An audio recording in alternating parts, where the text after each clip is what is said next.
நான் ஆணையிட்டால் அது நடந்து விட்டால் சவுக்கால் அடிச்சுக்கிட்டு பாடுவாரு. ஆமாம், அந்த பாட்டு பெரிய ஹைலைட்டு தமிழில். திலீப்குமார் வந்து அதை பார்த்துட்டு ஐயோ இது மாதிரிலாம் என்னால் நடிக்க முடியாது அப்படின்னு சொல்லிட்டாரு. அவர் நாகிரெட்டியால் அது அவர் கம்பல் பண்ண முடியலை.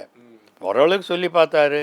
அந்த ரைட்டர் டிவி நரசராஜுன்றவர் தான் ஒரிஜினல் ரைட்டர்.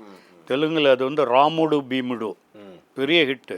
அதை தான் எங்கள் வீட்டு பிள்ளைன்னு இவங்க எடுத்து தமிழில் ஹிட்டு. ஸோ அவரும் போய் பேசினார். அவர் ஒரு பெரிய பிஏ படித்தவர், நல்ல நாலேஜ் உள்ள ரைட்டரு டிவி நரசராஜு. அவரும் போய் பேசினார். இது ரொம்ப ஹைலைட்டுங்க தமிழில், தெலுங்குலேயும் ஹைலைட்டு, அதெல்லாம் முடியாது, என்னால் இது மாதிரி செய்ய முடியாதுன்ட்டார். அது இல்லாமல் தான் அதை ஹிந்தியில் எடுத்தாங்க. ஹிந்தியில் ஹிட் ஆகிடுச்சு, ராம் அவர் ஷாம்.